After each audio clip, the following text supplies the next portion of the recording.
Corey did mine. Yeah, he mounted it right on. So yeah.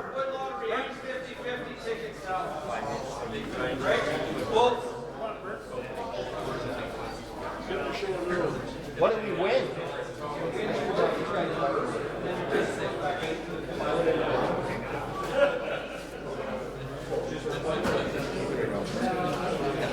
One or the other, can we have We can. Right.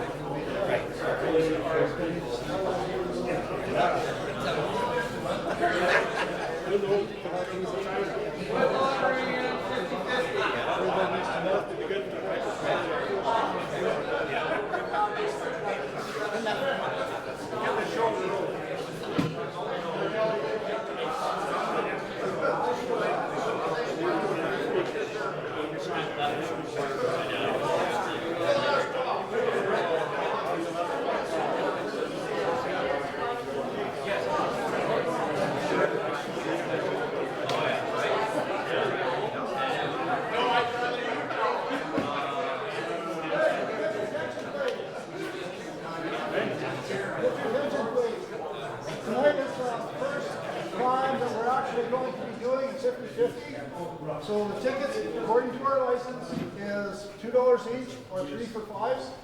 So they'll be.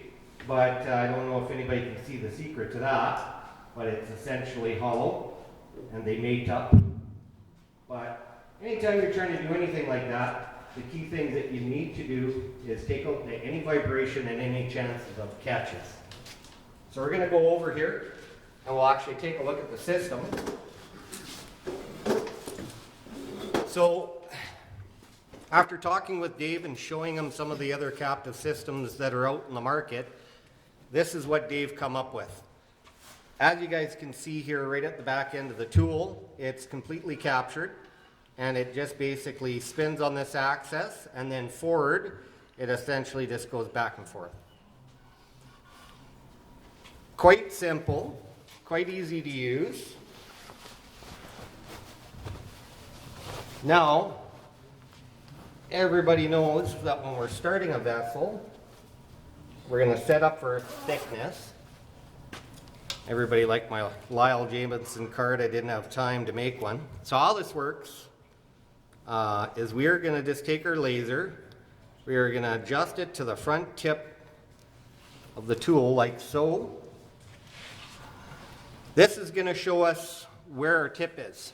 So anybody that is learning wood turning or doesn't have the capability or control to do a barring system, this is where this is going to be really nice. Or if you're a production guy, this is going to help you, I guess, get the insides out. So essentially, to set these tools up, it's pretty simple. He includes the base plate, a nut. This actually travels up and down here. Very sturdy. You guys can see it's about an inch bar, I believe, Dave? Yeah, 3/4 inch. 3/4 inch bar. So it's 3/4 inch and allows you to adjust for different lays heights. What we want to do, and I've done this before you guys got here, is I've adjusted this and I've put the turning tip. Anybody, can we see our turning tip? Just down below center. So I brought it up to the live center and just dropped it below. I've pre-done this vessel here at the, we did this here the other day, so it's probably moved a little bit and is not quite balanced. I did bring some tools there to true it up, but for this demonstration will be good. I'm going to show you guys just how fast and how easy this system is and why there's nothing else like it. For one, we don't even really need two hands. We can just essentially start this on low, bring our lathe up to speed. So basically, if we were doing a vessel, we're just going to take this,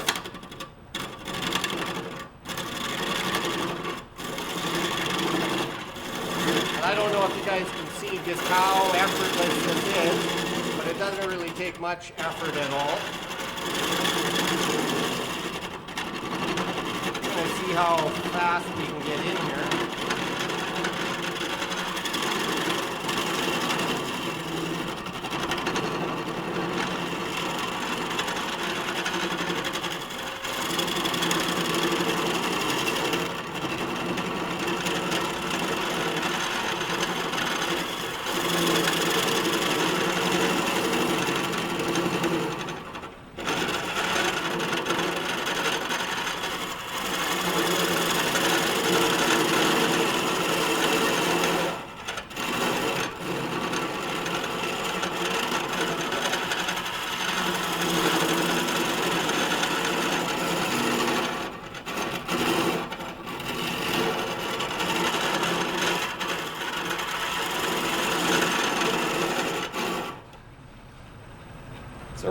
guys. We're probably about 1.5 inch material out of this already.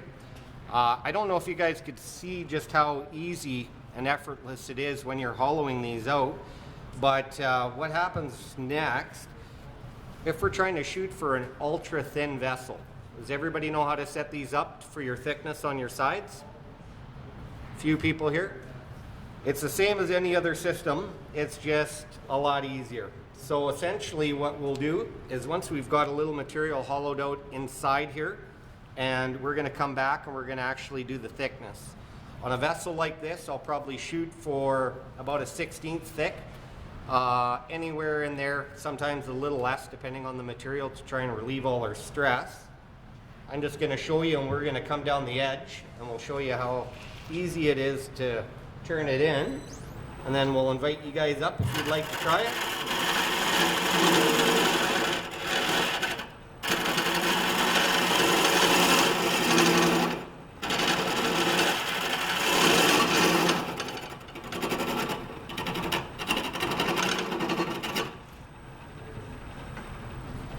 And we are filled up already.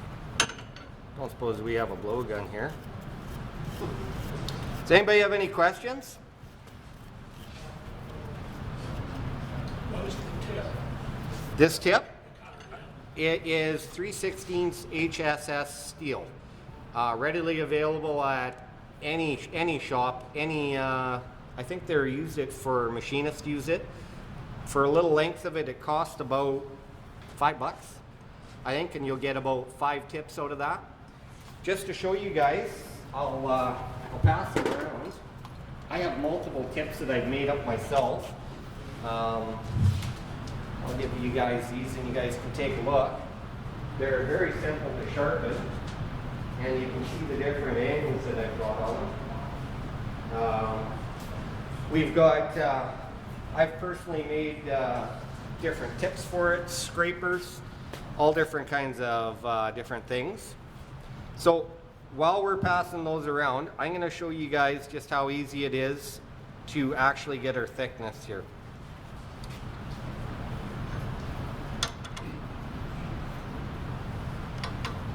What's the depth limitation? I've personally gone 15.5 inches deep on a 210-pound block of wood without getting myself into trouble. So that's kind of where, over any other hollowing system that you're going to get, you're not going to see anything, but once you guys come up, you'll see just how robust the thing is built, how well it is manufactured, the bars and everything. I do have a longer bar at home that is 22 inches, and just for kind of purpose sakes, we did sink it into a vessel and still didn't have vibration. So we're going to move this over. Does anybody can see that, or do I have to move so I can adjust this? So I'm basically taking my card.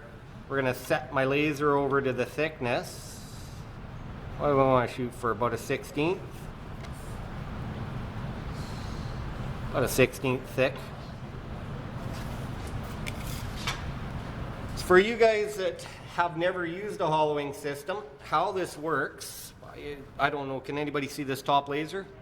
We're all good? So how this works is when I'm doing out a vessel, essentially I'm going to come in on my edge, and I am going to keep going until I see that laser drop off the side of the vessel, and that is going to indicate that we are about a 1/16 away from our tip. And essentially, if this thing was hollowed out, we would just follow all the edges. We'll talk about how I actually hollow here in a minute, and I'll let you guys ask questions that are not related to the tool. And but let's just essentially go here in the side and take it down to some thickness. You know what? Maybe we should tighten that shut too.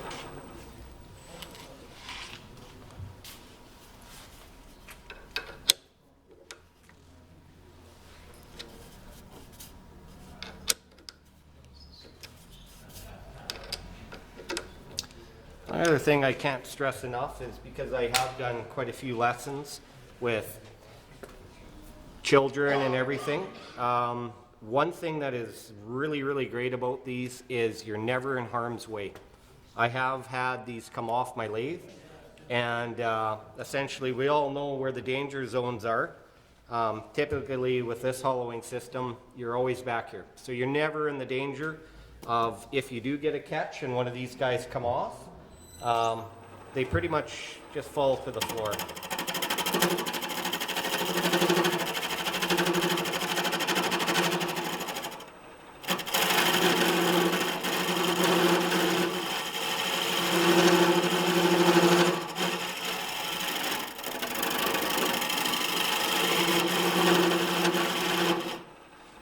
That's it. And that is about, we might overshot it. We might be a little under a 16th there. So before we get into the talking, would anybody like to come up and try this? Is that allowed here?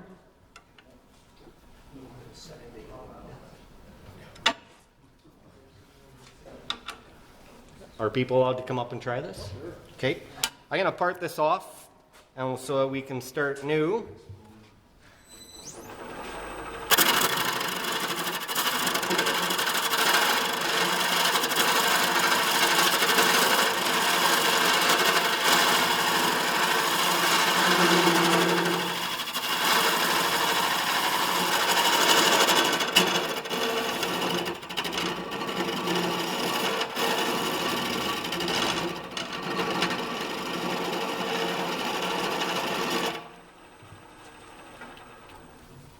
All right, would anybody kind of like to come up and give this thing a whirl? You bet. Give her a good college try. The only thing is, we'll say is this has got a fair amount of movement, but, so, we'll let you come up here. Essentially, I don't know if you've seen where you're holding your hands, but you got your freedom of movement, and just come in and I'll just get it going for you.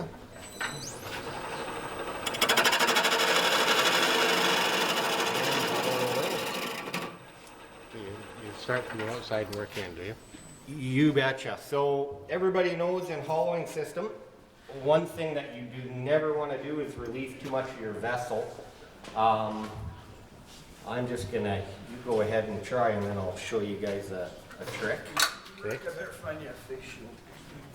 Oh, here, you can use mine. Okay.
There's another part of this tool that we're going to show you that we weren't able to put on here.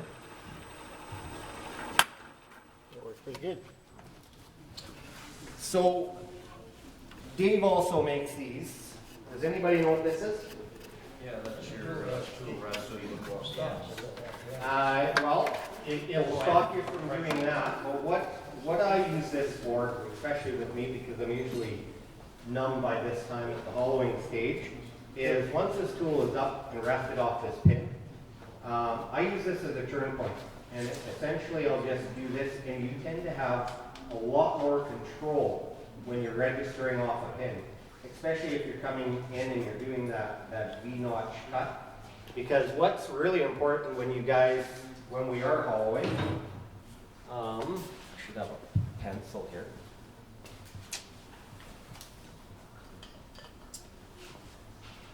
Does anybody know why we come down into a vessel on a V? So essentially, I'm not going to mark on your TV, but what I'm doing inside is I've come in on a V. And essentially I'll go in and I'll complete about maybe 4 or 5 inches of the vessel. Then I will come back with my scraper and I'll do a pass. And I'll put a mark on the outside of my vessel to indicate to where I've brought it to thickness. Once you've gone there, you can never go back. You can never touch that again. Do we know why we come in on a V? Give it mass, so it doesn't vibrate. Exactly. To keep all your mass there. A trick that I do when I'm doing multiple vessels, if you go on the table and you'll take a look, that some of them still have the tenon on, is I stand my tenon. Anybody know what standing wood does? Anybody here ever had a foot break off of a vessel or a bowl? Yeah, you've had one there. Standing a vessel is basically, or standing wood, is to take wood glue, and essentially we take it up on the end grain, and we wipe wood glue on it before we turn it, or put it into the chuck. And we allow about 15 minutes of that to draw that down the fibers, and that makes for a very, very strong foot. It's good practice when you're doing, especially vessel work, that you stand the end of the wood. And sometimes I'll even put 2-3 coats of glue on there, let it soak down, and it basically essentially makes a very, very strong foot. So that when you do offer it into the chuck, it gets a good bite and becomes extremely strong. Do you use PVA or Any old woodworking glue. Tight Bond is the brand that is typically in my shop. You don't have to do it. The only thing I wouldn't suggest is mixing it. Some people out there want to mix it 50-50 with water. I find actually just straight glue works the best. So it increases the foot strength, I'd say, by 75%, somewhere in there. what's your depth of penetration? I've seen, from hollowing inside, I've seen wood glue migrate 5 to 6 inches up the end grain, no problem. Wow. In fact, sometimes I get tired of actually putting glue in there with my thumb. So I'll show you guys. This one I believe is standard, but so essentially, all I do is I'll just put some wood glue on there. And I just lost my signal. I'll put some wood glue on there and basically just take my thumb. I'll give it a wipe in. And typically you'll have to put 5 to 6 applications of it because the end grain will just keep drawing it in. I just put it up until I get tired or my thumb gets sore. Let it dry for about 15 minutes before I put it in my chuck, and then I expand it in. Since doing that, I've never had a foot actually come off, or I've never had anything come out of my chuck. Do you ever use the tenon method, or you always use a recess? Nope. That one's a tenon recess. Just depends on how the block of wood, what shape, what size of the vessel it is. Typically we try and put the largest foot that we can, especially when you're doing something like that block over there. That block there, when I started, was about 170 pounds. Took 2 people to get it on here. And I ended up actually turning 3 of these out of the same block of wood. So there were 3 of these on the lathe. I just basically made one, parted it off, made another one, parted it off, made another one to save time. So it was a time saver, but still, even for this block of wood, I don't know what this weighs, but it's a big block of wood. And essentially, I do the same thing to the feet on this. That one was actually a mate. You take a look, this one come out of the block of wood up here. So it was all used with this hollowing system. And I believe this was what was left over with the end. This was a stake. Everybody can see pass it around. I started putting some color on it and had a boo-boo. And my wife decided that she's like, try a different color. Do something different. Wipe it off. And it didn't work, and that's what ended up over that. But happens all the time. Don't listen to your wife, go ahead. Yeah. She's like, you know what, we got so many colors into that, and I was, at the end, it was quite the fight. She was like, no, no, no, you're doing all that wrong. And then I turned the lathe on, and it splattered everywhere. And we were standing there looking like rainbows, so. Interesting, Z. Any questions? With that big blue one that you have, is there only a straight rod or is there a curved rod as well to get the undercut? Up There's the a top? curve. I passed one of those little tips Yeah. around that is Is that a enough to curve. do something like that though? That got that vessel entirely, no problem. What you guys, I mean, we only went a little bit in depth, but essentially, once you have that curved tip on here, this can turn actually on a pretty hard access. And if you take a look, there's a couple things Dave has even done here. If we take a look at the end of the block, he's even actually put a bevel on the end of the block so that if we're doing an extreme entry and we're trying to cut in, you see this bevel? Can everybody? Not really, but let me see here. Right there. Just where my finger is right here, it's beveled off. You'll notice.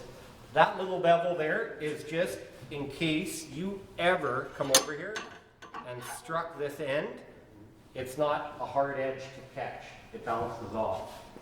He truly has thought of everything. This is version 3. So we made a couple versions. 2 years ago he made me a version 1, we call it 1.0. And I used it for a little bit, and then I went back to him and I said, you know, this is beautiful, Dave. I said, but there's a few little things that we changed. He took it back, he fixed them, and then I used it again, and now we're at version 3.0. And he basically made it better and better and better. He took all the problems that I was having with every captive system out there and made it better.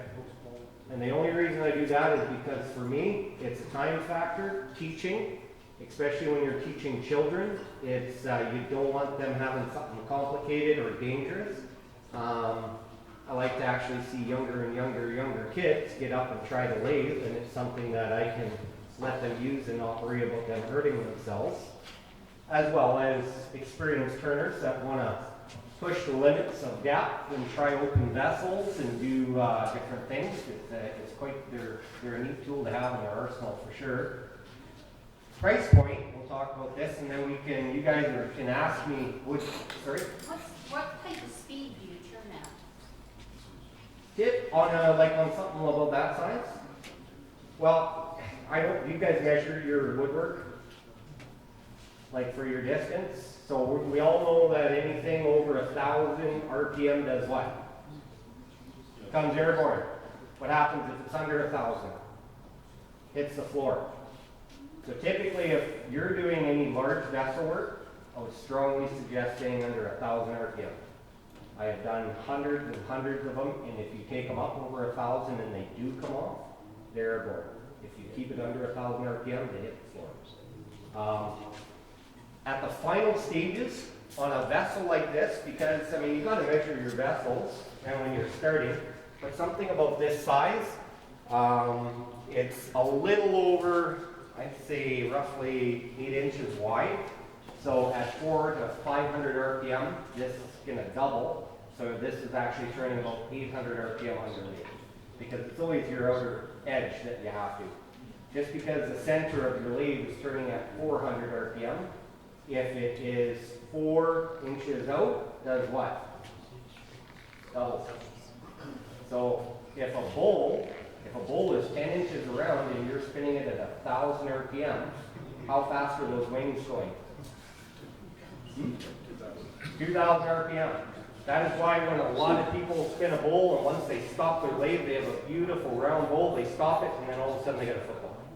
Because centrifugal force actually causes the wings to actually expand. And they usually expand with the grain of the wood.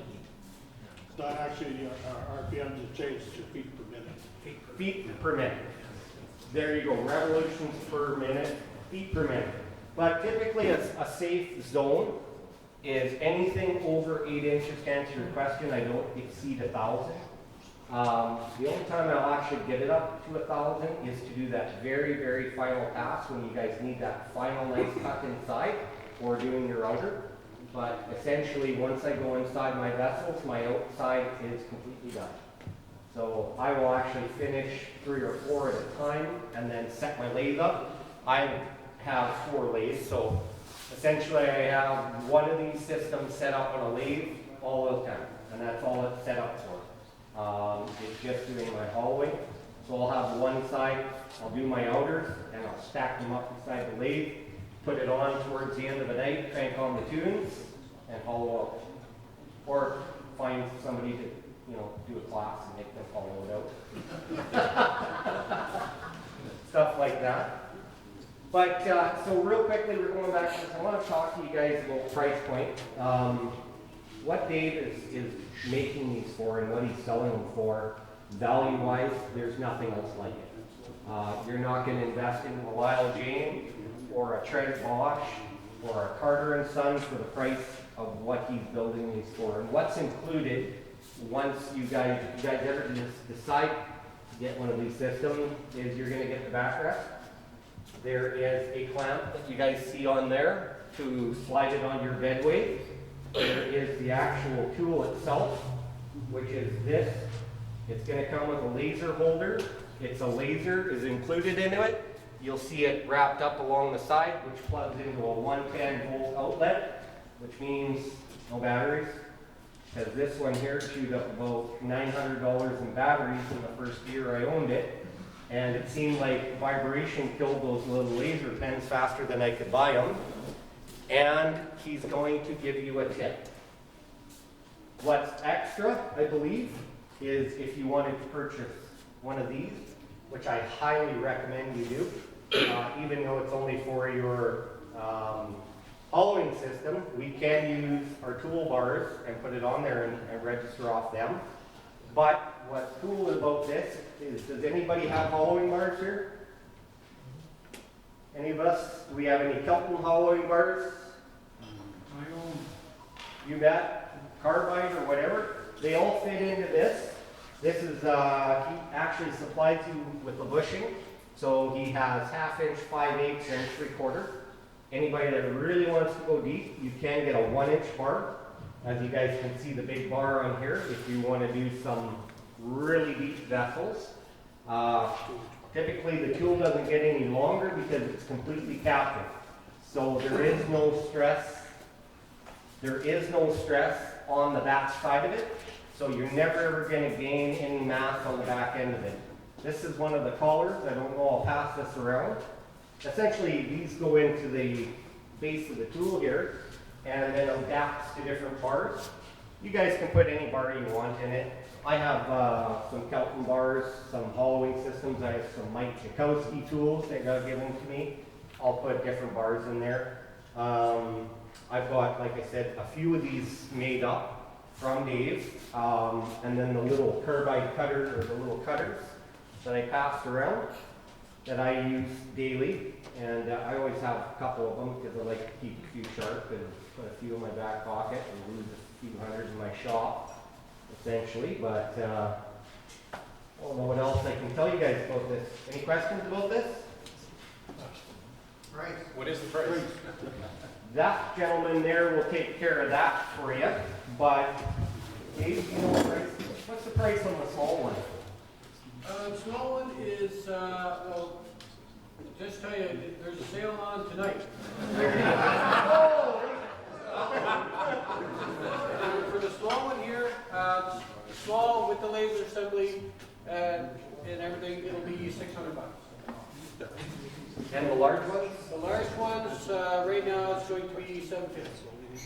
So 600 and 750 includes all your bars, your tips, your laser, your guide, everything that is ready to go.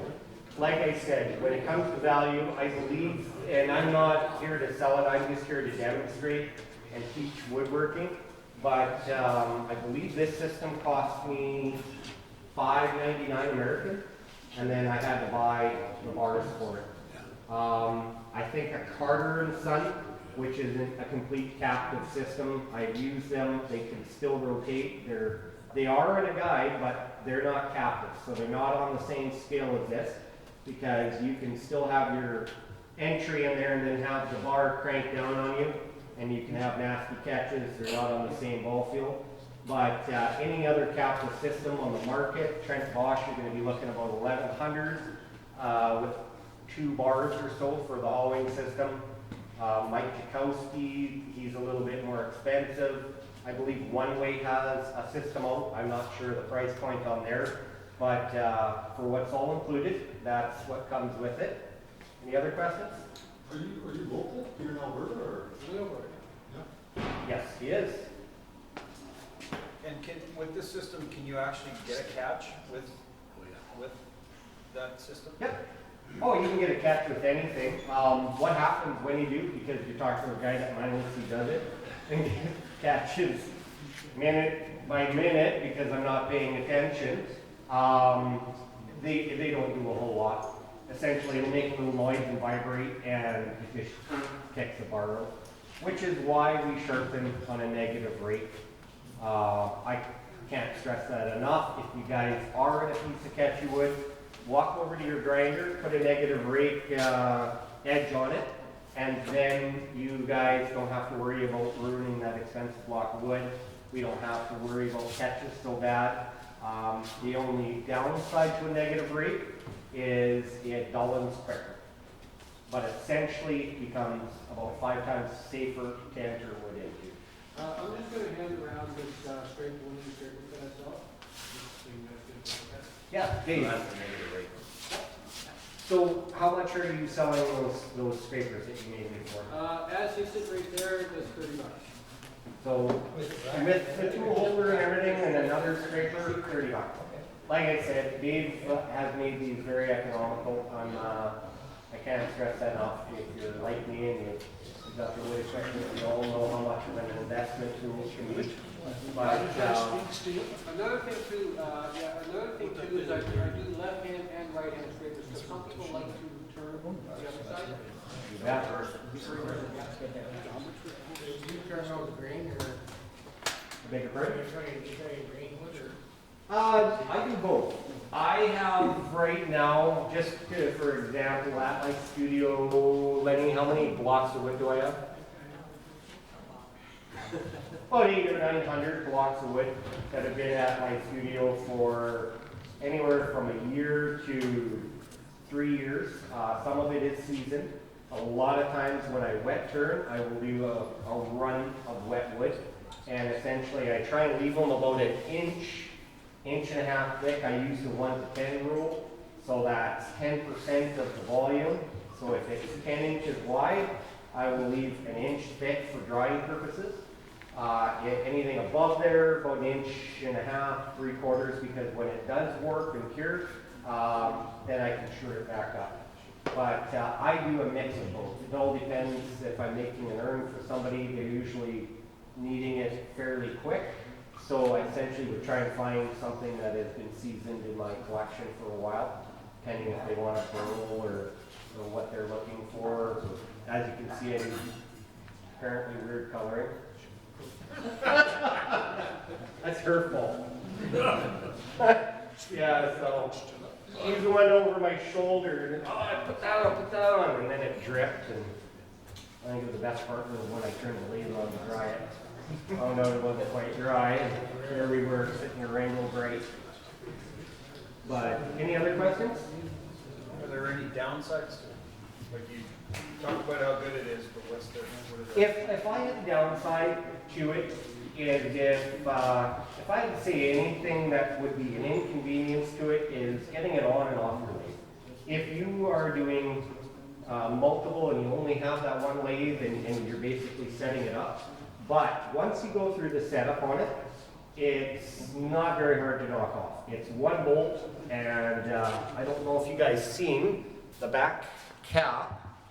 Dave, is the cap off on one of them? Can you take the cap off? Yeah.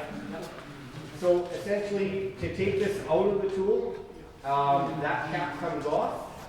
This will pull outside your tool, This gets hung up on the wall, and then there is one bolt on the bottom for your bedways. We can all see it right here. One bolt right there on the bedways that you loosen, slide off your bedway, put your tailstock. If you're like me and you have a big lathe like I do, lifting that 240-pound tailstock, stop. I make my way through. So, but that is a downside to it, is getting it on and off. So if you are doing multiple in a day, and you only have one lathe and you're doing, but there again, if you're all in a little learning for production, that's why I do a run on the outside, then I set up, and then I do my inside. And I'll do 4 or 5 or 6 at a time. One thing that you do want to keep handy is an air one, because if I had time, I could show you a vessel like this takes me from outside to inside. I do these in about 20 minutes. That's including my sanding and my first coat of finish. So I don't spend a whole lot of time on them.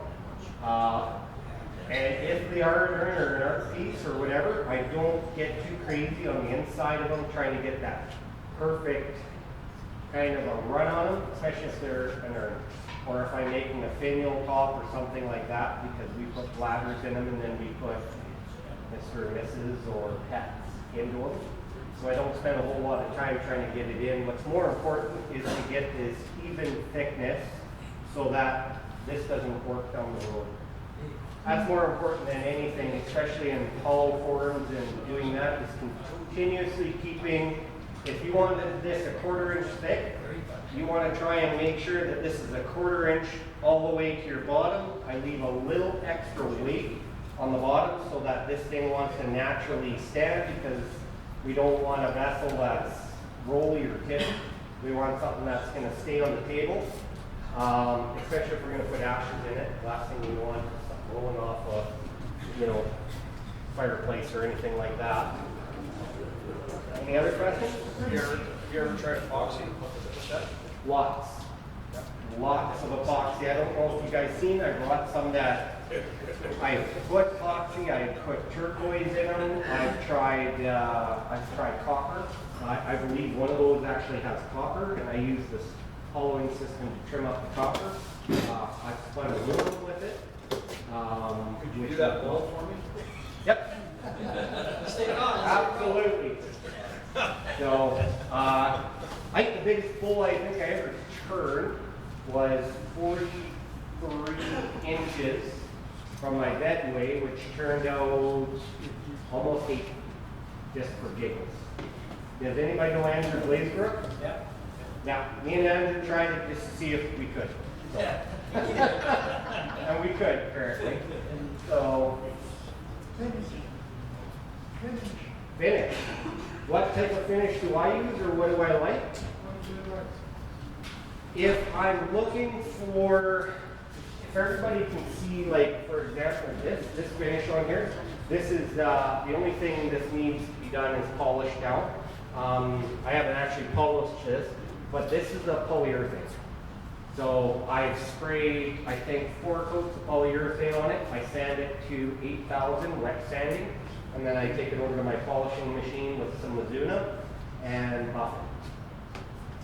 It's one of my preferred finishes. It's quicker. The other thing, that particular one with the wacky colors was lacquer, I believe. I used on that, and the product I used was Valspar.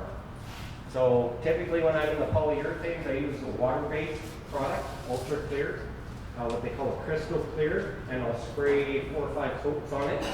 Careful not to put too much, because anything water-based introduces moisture. And we don't want to be putting too much moisture into the vessel at one time. And be very cautious about not putting any finish inside your vessel, because you want to leave that unfinished. Otherwise, what happens? It can explode outwards. If you leave the inside unfinished, any stresses in the wood will bulbous on the inside where nobody can see it. And if you do want any stresses to come in, you want that on the inside, not on the outside. Outside cracks your vessel, inside I don't even know if it happens in there because you have to kind of go inside and inspect it or get in there with a caliper and feel. So typically if you want something to survive, then I'd advise you to do. Any questions about turning systems? We're good? Any questions about wood turning itself? Can I help you guys since you listened to me on that? Nope. Where are you located? I'm located out of Red Deer, Alberta. I build furniture, just so you guys know, I'm known for my furniture. I build furniture for places like Sims Furniture, Ethan Allen, stuff like that. I'm famous for teaching dovetails and sharpening. I do a lot of classes on how to sharpen chisels, hole gouges, stuff like that, and teach people how to cut dovetails. And then turning world, I'm more known, I kind of left the bowl industry alone and did more on art and investments. Any other questions? You guys are an awesome group, by the way. Well, thank you very much. That was an excellent demonstration. I think we all agree.